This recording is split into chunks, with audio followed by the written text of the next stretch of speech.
Amat tinggal. Pabrik PT Sri Rejeki Isman alias Sritex yang terletak di Kabupaten Sukoharjo, Jawa Tengah, resmi berhenti beroperasi pada Sabtu, 1 Maret 2025. Tak cuma pabrik Sritex Sukoharjo, anak perusahaan Sritex Group juga terimbas kondisi pilot. Kondisi ini membuat karyawan PT Sritex dikenakan pemutusan hubungan kerja (PHK) per 26 Februari 2025 dan terakhir bekerja pada Jumat 28 Februari 2025. Total lebih dari 10.000 karyawan Sritex Group terkena PHK pada Januari dan Februari 2025. Lantas, apa yang menyebabkan Sritex tutup? PT Sritex tutup karena bangkrut dan tidak mampu melunasi utang-utangnya. Hal ini diperparah kondisi pandemi berkepanjangan dan keraguan pelanggannya bisa melunasi piutang-piutang usaha perusahaan. Masalah besar Sritex adalah perusahaan tak bisa menagih piutang-piutang dari pelanggannya. Perusahaan pun kesulitan membayar utang-utang jangka pendek.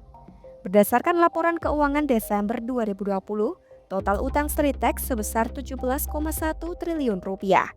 Padahal saat itu total aset hanya 26,9 triliun rupiah dan Sritex harus menghidupi lebih dari 17.000 karyawan.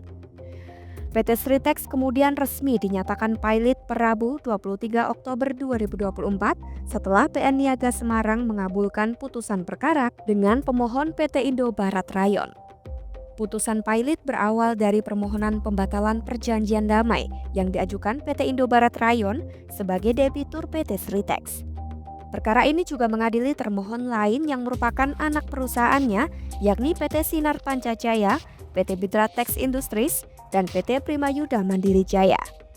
Sritex kemudian menghadapi gugatan tersebut yang mengeklaim bahwa Sritex tak memenuhi kewajiban membayar utang yang telah disepakati.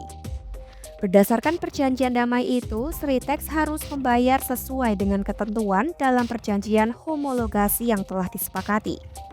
Homologasi merupakan pengesahan oleh hakim atas kesepakatan antara debitur dan kreditur untuk mengakhiri kepailitan. Sebagai konsekuensi dari ketidakpatuhan atas kesepakatan itu, Hakim Ketua dalam persidangan memutuskan PT Sritex dinyatakan pilot. Sritex pun mengajukan kasasi terhadap putusan tersebut. Sayangnya, Mahkamah Agung menolak kasasi tersebut dan Sritex dinyatakan tetap pilot.